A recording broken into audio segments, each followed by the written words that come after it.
नमस्ते सबैजनालाई स्वागत छ मेरो युट्युब च्यानलमा। म बिन्जना गौड, बिन्जना मोटरसाइकल वर्कसपबाट।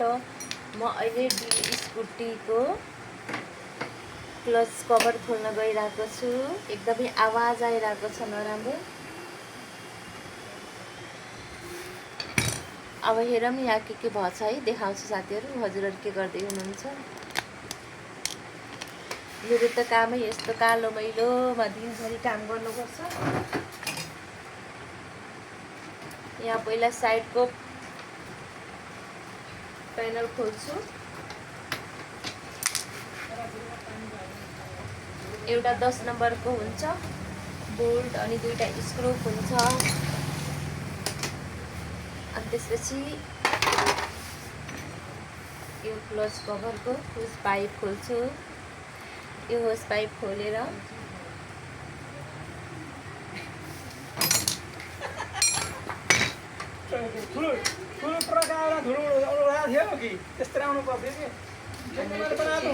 एकैछिनमा आउँछु भनिदिनु त।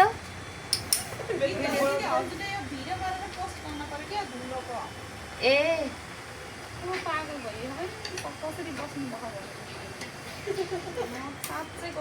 मैले भिडियो बनाएर भन्ने हुने भए त बनाइदिन्थेँ नि।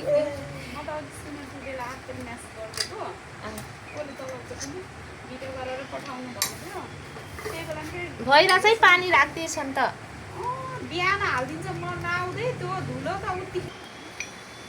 अहिले म क्लच कभरको यो बोल्टहरू खोल्छु अनि खोलेर हेर्छु के भन्छ, हजुरहरूलाई देखाउँछु।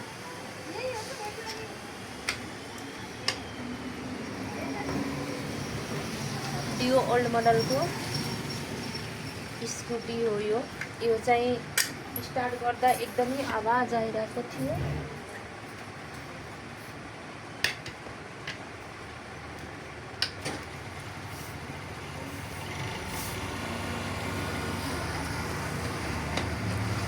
अब हेरौँ के भएछ, हजुरहरूलाई देखाउँछु है साथीहरू। यहाँ खोल्दैछु।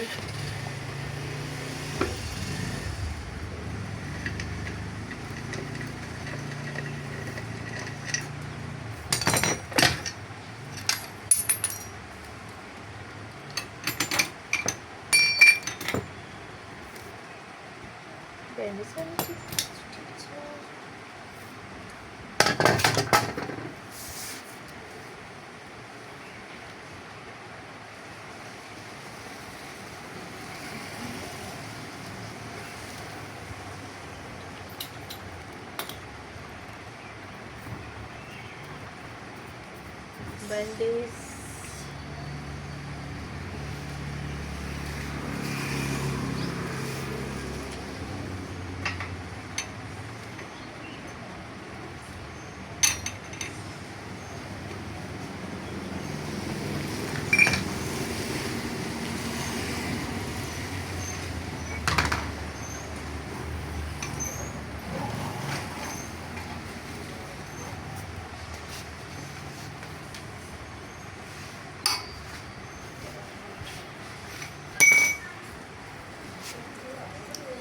सबै ठिक छ, ब्यान्डेज ठिक छ।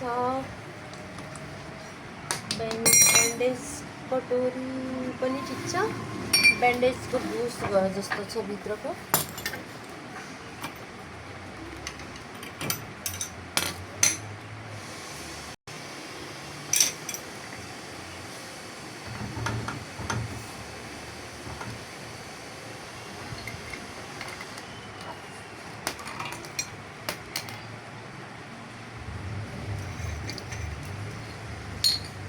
रोलर पनि ठिक छ।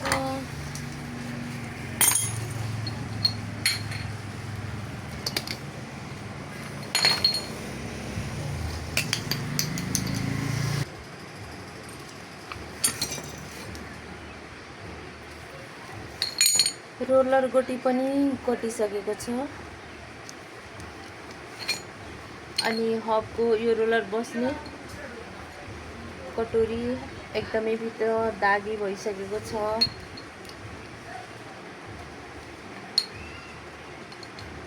गोटी एकदम प्ले भइसकेको छ। आवाज पनि नराम्रो आइरहेको थियो। अरू ठिक छ, पुल्ली खोलेर हेर्छु के भएको छ अनि त्यसपछि देखाउँछु सकेर।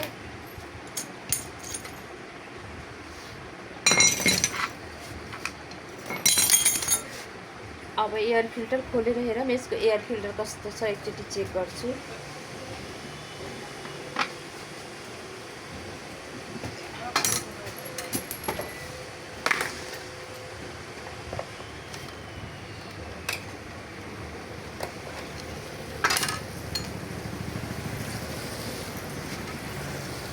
स्कुटीको एयर फिल्टर कति फोहोर भएको छ हेर्नुहोस् त साथीहरू।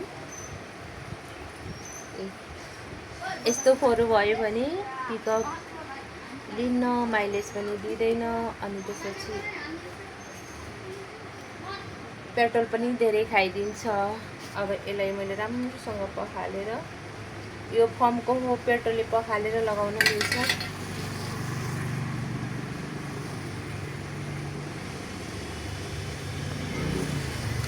चेन्ज गर्ने बेला पनि भइसकेको छ। अब यसलाई धुलाएर लगाइदिन्छु, त्यसपछि म यसको ओरिजिनल एयर फिल्टर ल्याएर चेन्ज गर्छु।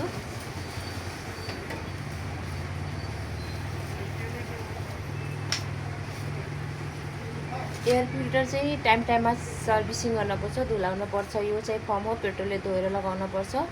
यो चाहिँ कच्ची बाटोमा हिँड्यो भने एकदमै धुलो हुन्छ अनि सफा बाटोमा हिँड्यो भने त्यति धुलो हुँदैन। अनि धुलो बाटोमा हिँड्दाखेरि 500-600 चलेपछि एकचोटि सफा गर्नुपर्छ एयर फिल्टर। अनि राम्रो बाटो छ भने यो 1000 किलोमिटर चलेपछि, 1500 किलोमिटर चलेपछि बल्ल यसको एयर फिल्टर सफा गर्नुपर्छ। हजुरहरूको पनि स्कुटीहरू बाइकहरू छ भने यस्तो फर्मको एयर फिल्टर छ भने त्यो चाहिँ पेट्रोलले धुनुपर्छ। अनि अर्को कागजवाला पेपरवाला फिल्टर हो भने त्यसलाई हावाले हाल्नुपर्छ। अनि त्यसपछि त्यसको टाइम हुन्छ 7000 8000 चलेपछि एकचोटि चेन्ज गर्नुपर्छ एयर फिल्टर।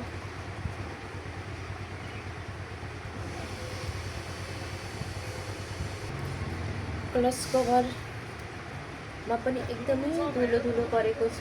अनि त्यसपछि यसलाई अब धोएर म डिटेलले पेट्रोलले धोएर पानीले सफा गरेर बल्ल लगाउँछु।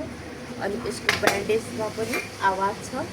यो चाहिँ यहाँबाट पुरै बिग्रिसकेको छ, दाँती बाङ्गो भइसकेको छ। यो खास सिधा हुनुपर्ने। अनि यो राम्रोसँग कामै गर्दैन। स्टार्ट गर्दाखेरि पछि आवाज आउँछ खनको। त्यही भएर यो चाहिँ अर्को चेन्ज गर्ने हो। अनि यो ब्यान्डेज कटोरी, यसको बुस पनि हल्का प्ले छ। यो कटोरी पनि चेन्ज गर्ने हो अहिले।